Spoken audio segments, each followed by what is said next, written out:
جائے گا۔ ایک یہ کہتے ہیں کہ وہ یوم عاشورہ میں کوئی دعا ہے، کہتے ہیں کہ زندگی کا بیمہ ہو جاتا ہے، جو اس کو پڑھ لے گا 1 سال تک اس کو موت نہیں آئے گی۔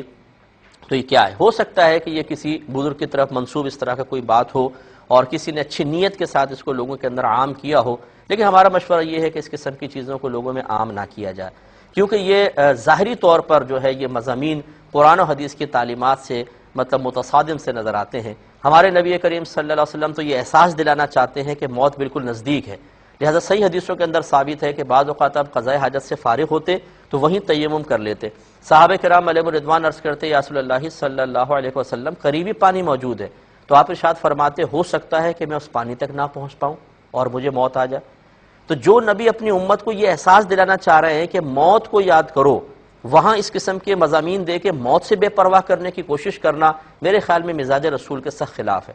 اسی طریقے سے رحمت کونین صلی اللہ علیہ وسلم ایک دفعہ ایک مجلس و محفل کے پاس سے گزرے تو صحابہ کرام ہنس رہے تھے، تو رحمت کونین صلی اللہ علیہ وسلم نے بآواز بلند ارشاد فرمایا کہ اپنی مجلسوں میں لذتوں کو توڑ دینے والی چیز کی ملاوٹ بھی کر لیا کرو۔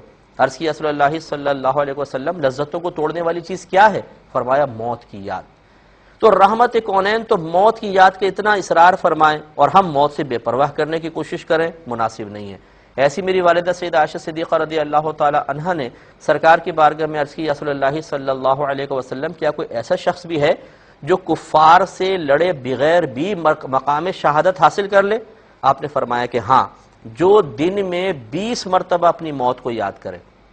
تو برا مانے بغیر، کیونکہ بعض لوگ فوراً ناراض ہو جاتے ہیں، برا مان جاتے ہیں، وہ چاہتے یہ ہے کہ بڑے سے بڑے عالم ہوں، کوئی مفتی میں تو بڑا نہیں ہوں، میں تو چھوٹا سا طالب علم ہوں، جو ہم کہہ رہے ہیں وہ بات مانی جائے اور سر تسلیم خم کر لی جائے، اپنی سوچ نہ بیان کی جائے، اگر آپ کریں گے تو ہم ناراض ہو جائیں گے۔ تو میرے پیارے بھائی، ہماری کہی ہوئی بات پہ بھی غور کر لیجئے گا، اگر ہم غلطی پہ نظر آئیں آپ کو، ہماری اصلاح کر دیں، چلیں ہم آپ کو اجازت دے دیتے ہیں، لیکن اگر کوئی بات سمجھ میں آئے ہماری تو اس قسم کی چیزوں کو عام کر کے لوگوں کو غفلت میں مبتلا کرنا، کیا فائدہ زندگی کا بیمہ کروانے کا؟ مجھے یہ بتائیے، اگر 1 سال تک یہ دعا پڑھ کے موت نہیں آئے، بالفرض نہیں آئے، اس کا فائدہ کیا ہے؟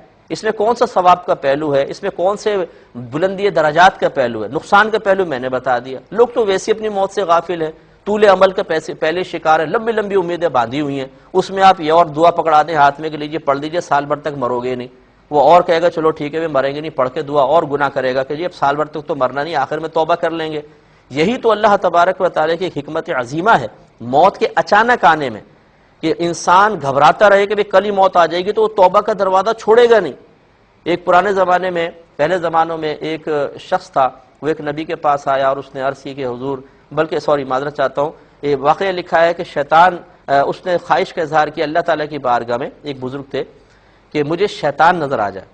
اللہ تعالیٰ کی طرف سے الہام ہوا کہ ایسی خواہش نہ کرو، لیکن اس نے کہا کہ اللہ تعالیٰ بس دعا مانگتا رہا، اللہ تعالیٰ نے شیطان کو ظاہر کر دیا۔ جب سامنے شیطان آیا تو اس نے ڈنڈا اٹھایا کہ میں تجھے ابھی مارتا ہوں۔ شیطان نے کہا کہ اگر تیری زندگی 20 سال کی نہ ہوتی نا، میں تیری گردن مروڑ دیتا، اور بھاگ گیا۔ اب اس کو ایک دم احساس ہوا 20 سال تک زندگی ہے میری، یہ نہیں سوچا کہ یہ شیطان ہے، اور اس نے پھر وہ طریقت کا راستہ چھوڑا، گناہوں کے راستے میں لگ گیا، اور کچھ عرصے بعد اس کو موت آ گئی۔ تو اکابرین نے لکھا کہ اس نے چونکہ ایک لمبی اس کو موت کا وقت دیر سے ہوتا ہوا محسوس ہوا، تو اس کی یہ حالت ہوگی کہ غفلت میں مبتلا ہوا۔ تو اب لوگوں کو غافل کرنا بہتر ہے یا لوگوں کو اس طرف لانا بہتر ہے؟ اس کا فیصلہ میں آپ پہ چھوڑتا ہوں، خود دیکھ لیجیے۔ ایک یہ کہتے ہیں کہ کیا